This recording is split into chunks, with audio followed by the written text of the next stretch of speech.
Það merkilegt og mikilvægt að sjá hvað Jesús lét sér annt líkamlega líðan fólks í biblíusögunum. Að allir hefðu nóg og liðu ekki skort. Fólk risu upp til betri heilsu og valda yfir eigin lífi. Hann þráði að fólk lifði í fullri gnægð til líkama, sálar og anda. Og í guðspjalli dagsins í dag sagt frá tveir blindir menn komu til hans og báðu hjálp. Og þá segir Jesús þetta: trúið þið að ég geti gert þetta? Og þeir sögðu já, drottinn. Og þá snart hann augu þeirra og mælti: verði ykkur að trú ykkar. Og augu þeirra lukust upp. Kæru vinir, hafið þið velt fyrir ykkur mætti snertingarinnar, hvernig snertingin getur bæði líknað og meitt fólk. En máttur hinnar góðu snertingar mikill. Það hef ég margoft séð og reynt á lífsleiðinni. Jesús snerti og læknaði. Það til dæmis mögnuð sagan af því þegar hann tók sig til og þvoði fætur allra lærisveinanna við síðustu kvöldmáltíðin og segir frá í Nýja testamentinu. Jesús snerti og læknaði, lýsti hreint þar sem að samfélagi hafði lýst óhreint.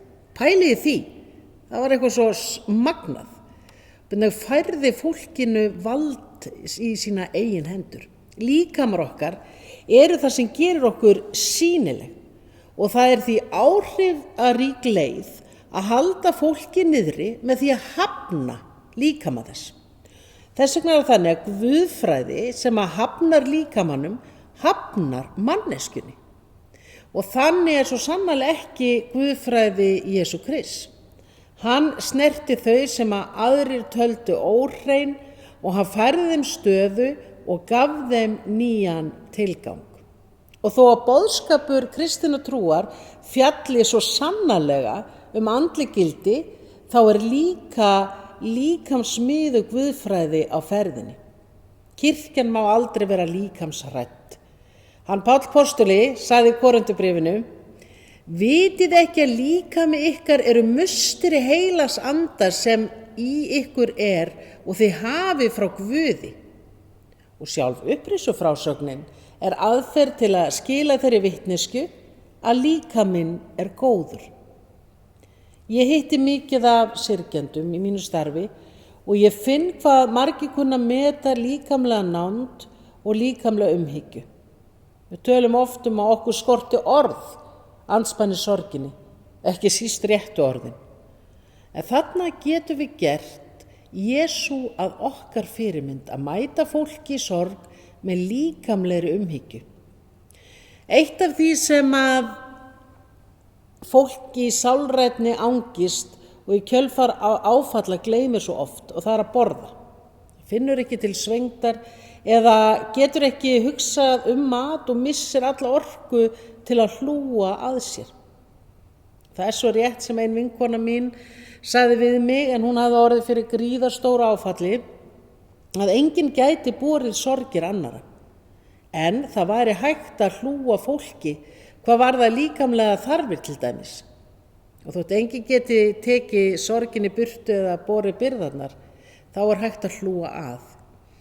Í mínu starfi ég oft spurð af vinum og vandamönnum og aðstandendum þeirra sem missa, hvernig hægt sé að vera stuðningur í þessari erfiðu vegferð. Þá tala ég oft gildi líkamlegra aðhlynningar, bæði í formi snertingar og líka matargerðar. Það fátt jafn dýrmætt fyrir syrgjendur eins og að vera boðin í mat, faðmaður og vafinn. Margir senda blóm og kort heim til syrgjanda, svo það gott. En það getur verið jafnvel miklu dýrmætara að fá heitan mat, senda hann heim eða bara gjafakort í nudd. Ein vinkona mín sem varð ekki fyrir mörgum árum og hefur stundu hjálpað mér að uppfræða þau sem standa nálægt syrgjendum, hún hefur hvattu til þess að gefa nuddtíma, gefa snyrtingu eða degur í stað blóma eða kertasteka. Hún minnti á að þau sem eiga maka og mistu, þau sakna náinnar snertingar, full af streitu og spennu og þess vegna fátt betra heldur en nudd og degur. Hún talaði líka matinn og það sjá til þess að fólk taki inn góð vítamín og bætiefni vegna þess að áfallastreita hefur svo mikil áhrif á ónæmiskerfið. Góð máltíð sem borin fram af umhyggju og löngun til að gleðja bara betra en flest annað.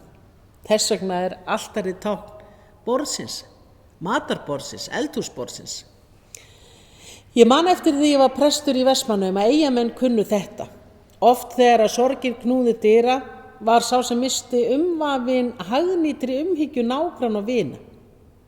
Það gat falist í því að setja nýveiddan fisk á hurðarhúninn eða fara með bílinn í þvott, skipta ljósaberu eða koma með lasagne í kvöldmandinn, passa börnin eða setja upp jólaseríur.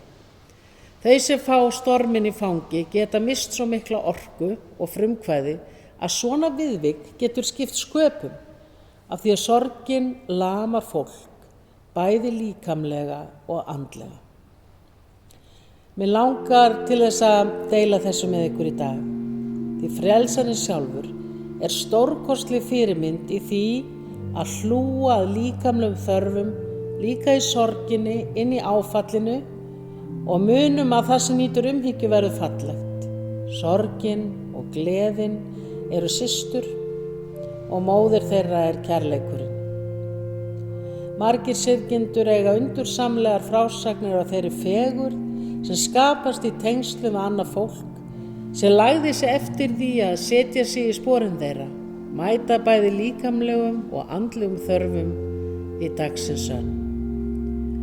Kæru vinir, við skulum kyrra hugan, við skulum fara saman inn í bænina, megum við bera hvert annað á bænarörmum frammi fyrir kærleika Guðs og ég biðji Drottinn að varveita okkur til bæði líkama, sálar og anda.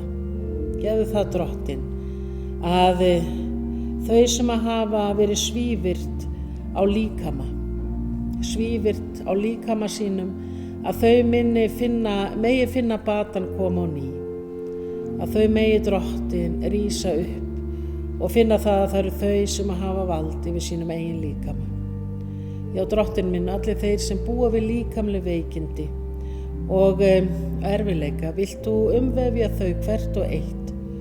Og ég þakka þig, Drottinn, fyrir það hvað líkama okkar fullkominn og undursamlegur, fallegur. Og þakka þig fyrir það að líkamar okkar einmitt musteri þitt. Við erum musteri þín, við tilheyrum þínum líkama, þínu vistkerfi. Já, almáttugur Guð, gefðu það að við horfum nefnilega með augum kærleikans á líkama hvers annars og sjáum fegurðina sem býr í hverri mannesku. Fegurðina sem býr í hverri mannesku. Og gefðu það að við mætum þeim sem að syrgja og sakna, líka í líkamlegri umhyggju og umvefjum þau með þeirri nálgun. Já, Drottinn, við felum okkur hvert og eitt. Íslenska þjóð, íslenskt samfélag. Já, vilt þú taka það allt saman í þinn faðm og bera það og vilt þú, Drottinn, gefa okkur líka að fá að reyna það að við erum í þinni hendi. Í Jesú heilaga nafni.